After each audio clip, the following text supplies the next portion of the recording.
dia, senador. Bom dia a todos. Bom dia, Rony. É um prazer rever você aí nessas circunstâncias. Eu quero, como o prazo, me parece, é de 10 minutos, não é isso, senador? É bastante exíguo. Nesse caso, eu vou dar mais 5 minutos para você, 15 minutos.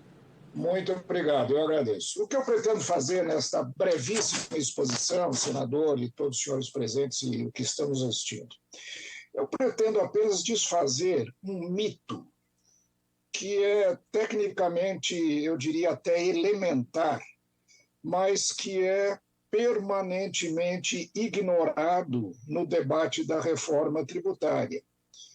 É o mito de que o creditamento de um imposto recolhido na entrada de uma mercadoria no setor produtivo, o que é típico, aliás, no imposto sobre valor agregado, ele torna o IBS neutro quando se trata de uma transação no meio da cadeia de produção, ou até mesmo no final da cadeia de produção.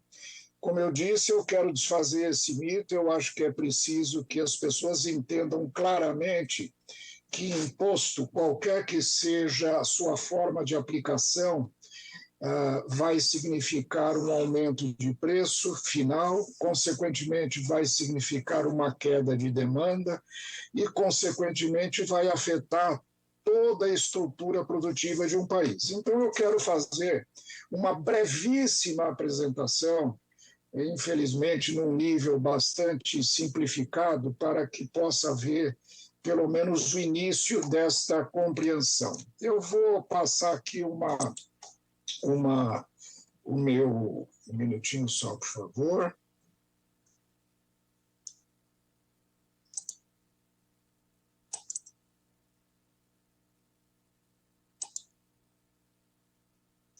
Não, errei aqui, senador, me desculpe. Eu vou fazer o meu.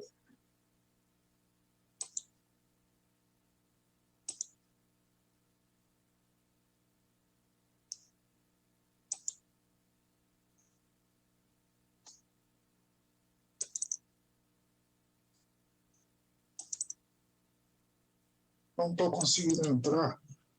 Não, tá ok agora. A apresentação. Entrou a apresentação? Sim.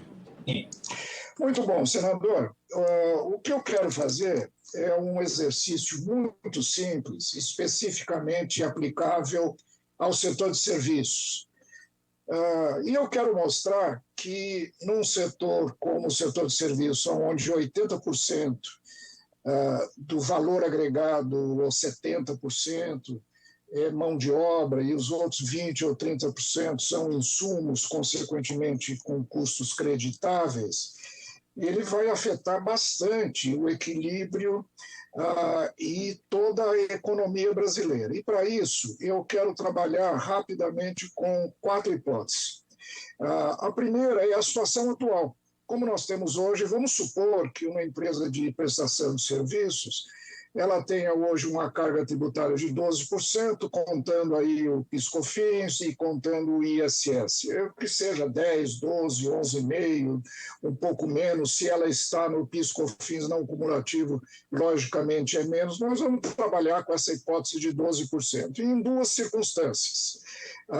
Quando a transação é feita da empresa diretamente para o consumidor final, ou seja, sem haver uma transação intermediária, e no segundo caso, que eu chamo de B, uma transação intermediária.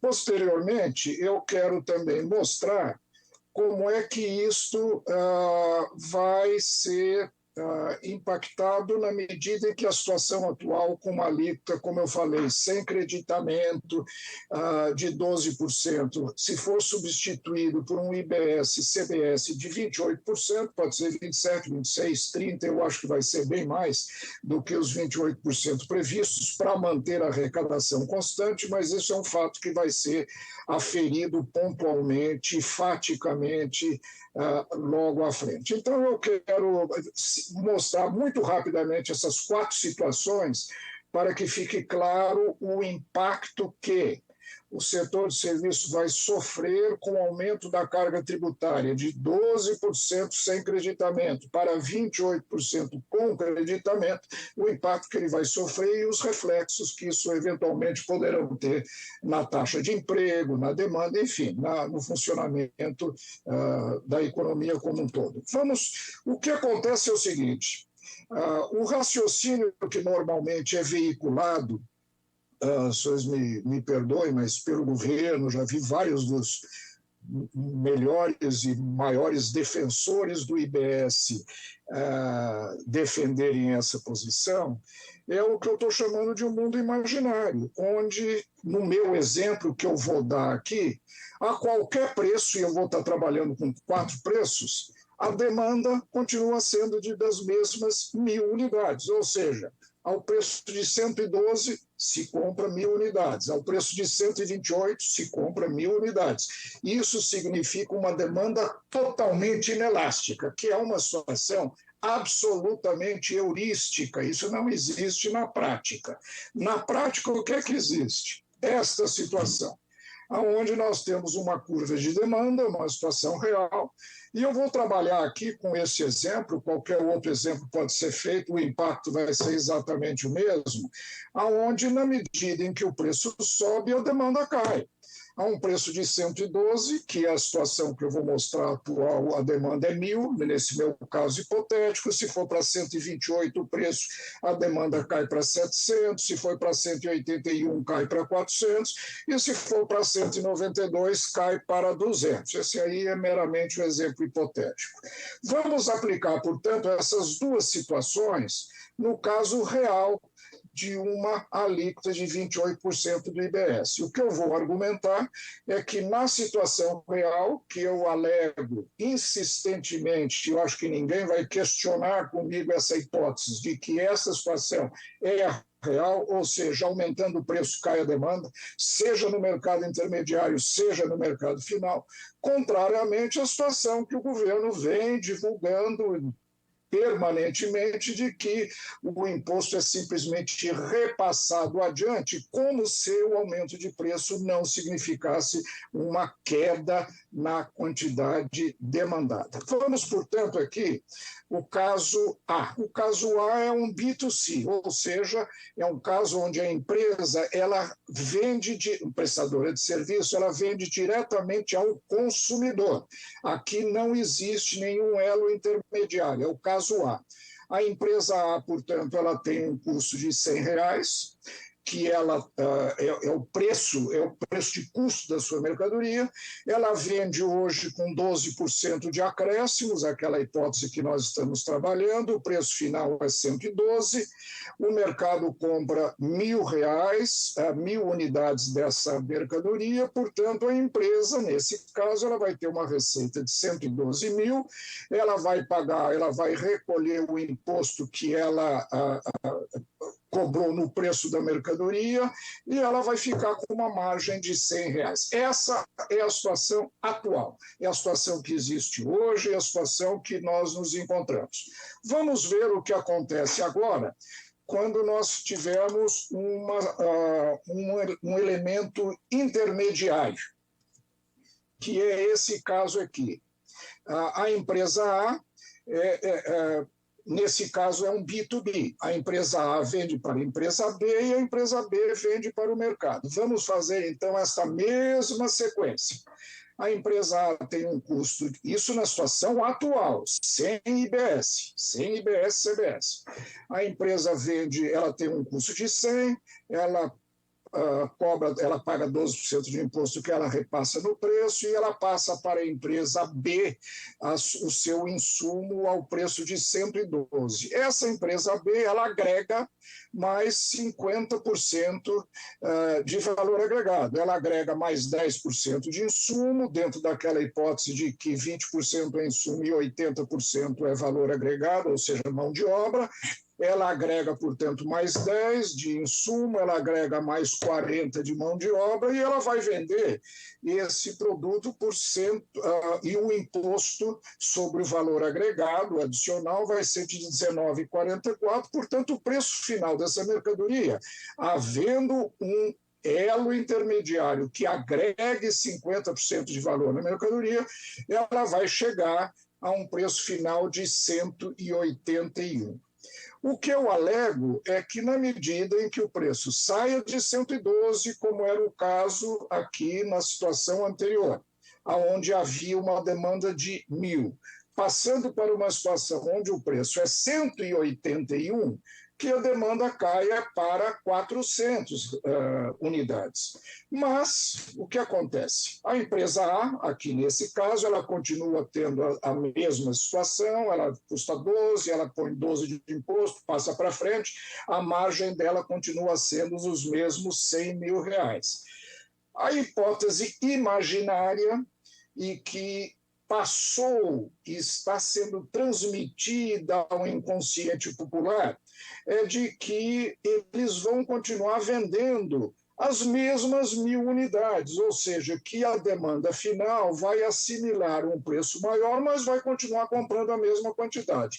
Nessa situação imaginária, vejam o senhor, a receita vai para 181.000 porque eles estão imaginando que não vai cair a demanda para 400, que eles vão continuar vendendo as 1.000 unidades. Aí a receita é 181, o imposto é 19.440 para 1.000 unidades, o imposto que ele arrecadou aqui na compra do insumo é 12, portanto ele continua com a mesma margem que existia anteriormente, só que a situação real é completamente diferente.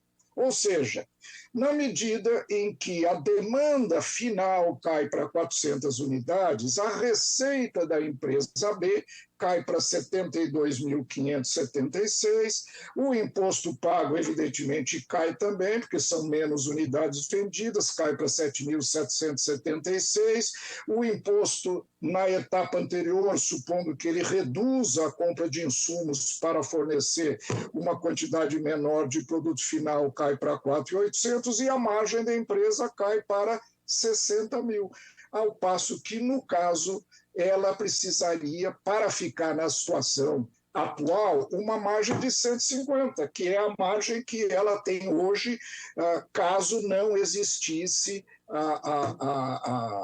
o IBS. Isso vai impactar, evidentemente, a redução na quantidade demandada e afetar todo o mercado. Então, vejam, mesmo no caso de uma tributação no sistema atual, sem creditamento, aonde uma empresa ela pague PIS/COFINS e ela pague através de um sistema onde ela não tem o creditamento e pague o ISS, e o que acontece? Ela vai ter uma perda de margem de 150, que seria aquela normal, natural, uma vez que ela compra insumos por 100, agrega 50 de valor, ela quer vender por 150, que é o custo dela, mas ela só vai conseguir realizar 60, por quê? Porque o preço subiu para 181 e, consequentemente, a demanda caiu para 400. Isso desfaz a hipótese de que uma empresa, no sistema tributário qualquer, ela consiga passar para frente o aumento na sua carga tributária. Vamos simular agora esses dois casos com a alíquota de 28%, com o IBS. Quer dizer, nós havíamos simulado lá atrás a situação atual sem creditamento, sem o IBS. Agora, com o IBS. Vamos supor o primeiro caso. A empresa vende diretamente ao consumidor. O custo é 100, o imposto agora passa a ser 28, ela passa o produto para o consumidor ao preço de 128 e, consequentemente, a demanda cai para 700. O que acontece? A empresa vai ter uma receita de 89, um imposto de 19 e a margem dela vai cair para 70. Vamos lembrar que, na hipótese atual, no sistema tributário atual, a margem da empresa era 100. Agora, a margem dela caiu para 28, para 70. Portanto, com uma alíquota de 28% de um IBS, aqui não há creditamento porque é uma venda B2C, ela passa diretamente ao consumidor. Mas a empresa A, ela é prejudicada, sim, pelo aumento de carga tributária. Vamos ver agora o caso de uma... Perdão, aqui. O caso D. O caso D, nós temos aqui um B2B, né, onde, perdão, aqui não é alíquota de 12, não, perdão, aqui houve um erro na coisa. Aqui, leiam, por favor, a alíquota de 28%. E aqui eu vou relatar o caso de um elo intermediário na cadeia de produção. Por favor, leiam hipóteses com alíquota de 28%, que é o que está aqui no imposto. Só corrigindo. Então, vamos ver como é que fica a situação de uma empresa onde há um elo intermediário no mercado e qual é a situação de uma aplicação de um imposto. Tem crédito, nós sabemos, a alegação do governo é de que isso não vai afetar a margem da empresa, porque ela vai ter o crédito de todo o imposto que ela paga e que ela consegue repassar isso para frente. Portanto, o que o governo alega é essa situação imaginária aqui de baixo. Ou seja, a empresa A, ela tem uma receita de 112, aqui está errado também, perdão, ela teria uma receita de 128, no caso aqui vendendo 200, né? E ela continua com a margem de 100. Na empresa B, o que é que vai acontecer? Ela compra o produto por 128, porque é o custo de 100 mais 28% da alíquota desse imposto. Ela agrega mais 10, ela agrega mais 40, ela vai pagar um imposto de 14, caso ela venda somente 200 unidades, que é o que eu acredito que seja a hipótese realista. O preço final vai para 192, consequentemente, ela vai ter uma redução, ela não vai conseguir vender as mesmas 1.000 unidades. Mas a situação imaginária que passou para o debate público é de que a empresa B continua vendendo as mesmas 1.000 unidades. Consequentemente, ela teria uma receita de 192, um imposto de 42.000 unidades monetárias e, portanto, a margem dela continuaria com os mesmos 150 mil reais. Nesse caso, de fato, o imposto é neutro, porque o crédito ele neutraliza o impacto do imposto na demanda final. Mas qual é a hipótese irrealista que está sendo adotada aqui? Que vendendo ao preço de 192 vai se conseguir vender as mesmas 1.000 unidades, coisa que não é verdade. Qual seria a situação real? A situação real é que ao preço de 192 a demanda cai para 200. Isso aqui é meramente um exemplo, pode cair para 300, 250, 150, seja o que for. Ela tem uma elasticidade finita, portanto, aumentando o preço, a demanda cai. Neste caso de caindo para 200, a receita cai para 38.400, o imposto que ela vai recolher é de 8.400 sobre 28%, sobre 200 unidades, o que vai deixar essa empresa uma margem de 30 mil reais. Portanto, o que eu 15 segundos. Mostrar nesses 4 casos é que o imposto ele não é neutro nunca, nem com creditamento e nem sem creditamento. E, particularmente, a partir deste mito que está sendo envolvido no debate, de que com o crédito do imposto, a empresa no meio da cadeia de produção não é afetada, fica cabalmente demonstrado, nesse exemplo singelíssimo, de que a situação não é verdade, desde que a demanda tenha uma elasticidade finita e não uma elasticidade zero, como é aquela hipótese de uma curva de demanda vertical. Eu passo rapidamente para finalizar a minha apresentação, senador. Qual é o impacto agora, não em termos de equilíbrio parcial, veja, eu estou analisando aqui a situação de uma empresa. Agora, na medida em que uma empresa ou que um setor tem um aumento de carga, o reflexo ele repercute na economia inteira, porque esse produto pode ser um insumo para outro, que por sua vez é um insumo para outro, então toda a relação dos preços relativos numa economia são alterados. Isso se chama análise de equilíbrio geral.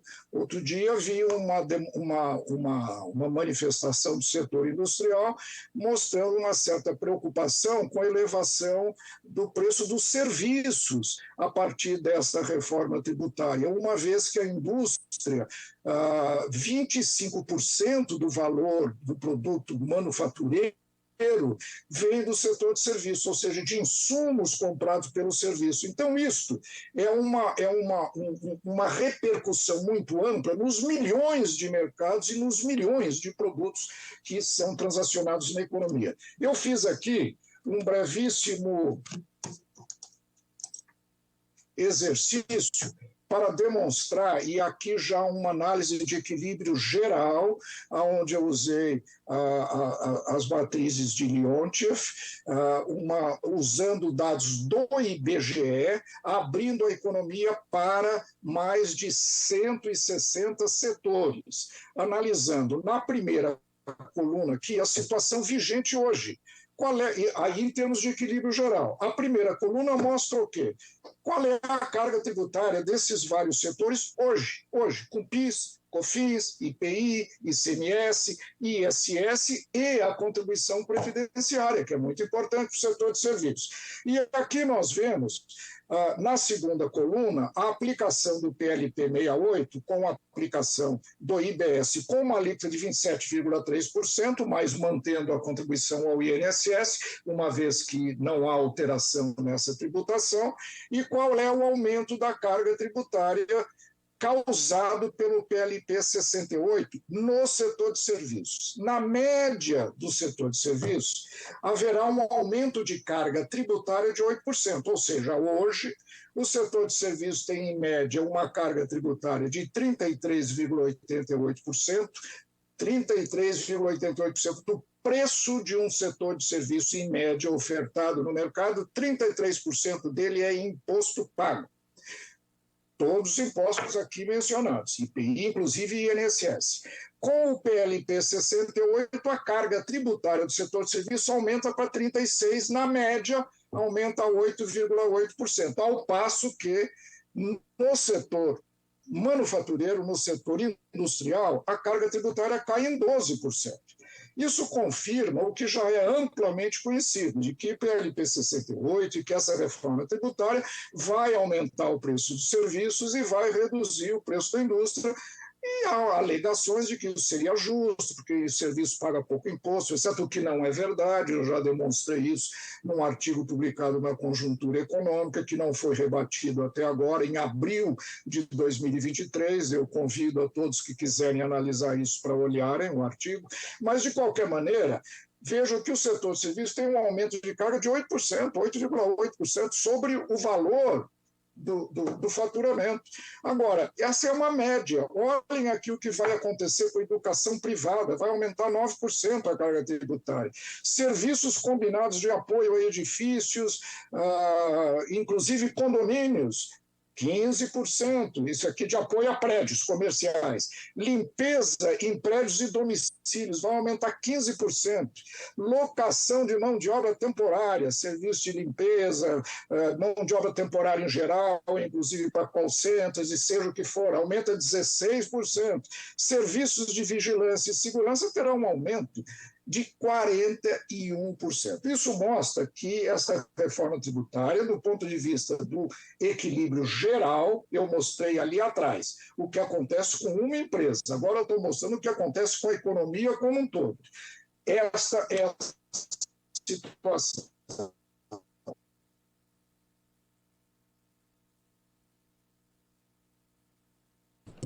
Ok, Marcos. Hein?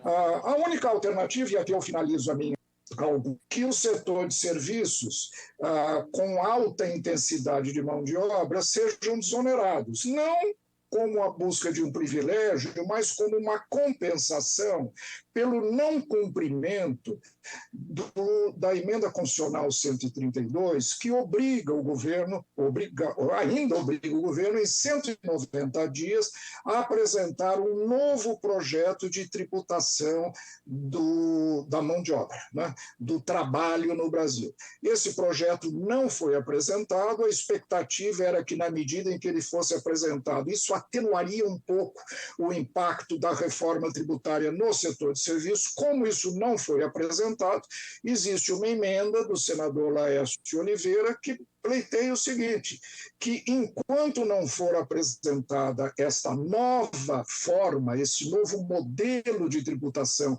do trabalho no Brasil, haja a desoneração da folha de salários, e o que eu faço aqui uma simulação é no caso de uma desoneração da folha de salários, ou seja, uma redução da alíquota do IBS para... 15 segundos. Pois não. Que esse faturamento sofra uma tributação mais leve. Não é? E eu fiz uma simulação aqui desonerando até 2 salários mínimos. Não mais do que 2 salários mínimos, mas a mão de obra até 2 salários mínimos. O que é que aconteceria? Esta aqui é a carga tributária atual, a primeira coluna, nós já vimos isso. A segunda coluna é a carga tributária com o PLP 68. Isso aqui é o impacto que isso teria no caso do PLP 68, e a última coluna, e aí eu vou terminar a minha apresentação, é o que aconteceria com a carga tributária de todos esses setores caso a emenda do senador Laércio Oliveira fosse aprovada. Ou seja, enquanto não vem a nova legislação sobre tributação do salário, que haja uma desoneração do fator de trabalho até 2 salários mínimos. 15 segundos. Ao INSS. Aqui é o impacto. No setor agropecuário, a carga tributária, que com o PLP seria reduzida em 4%, seria reduzida em 12%, a manufatura, a extração mineral, que teria um aumento de carga tributária, teria um aumento menor de apenas 2%, a indústria de alimentos, que já teria no PLP 68 uma queda de carga tributária de 9,8%, cairia para 23%, portanto seria muito benéfico para a indústria de alimentos, para a sociedade em geral. A própria indústria teria uma queda de 21% na sua carga tributária, utilities teria uma queda de 6%, a construção civil de 18%, o comércio de 16%, a intermediação financeira teria ainda um acréscimo de carga tributária, uma vez que o PLP 68 aumenta muito a carga tributária da intermediação 15 segundos.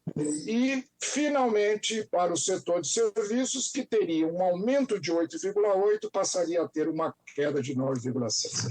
Era isso, senador, a apresentação que eu quis fazer aos senhores. Eu repito, é apenas uma tentativa de mostrar que, se nós formos analisar a situação específica de um mercado, o que acontece na prática, e não idealmente dentro de uma planilha eletrônica onde se admite a hipótese de que um imposto será totalmente repassado ao próximo elo da cadeia de produção, sem repercussão na demanda, ela não é verdadeira. E se nós admitirmos esse dado de realidade, eu acho que o impacto será forte no setor de serviços, particularmente porque ele tem um componente de mão de obra muito grande e exigiria uma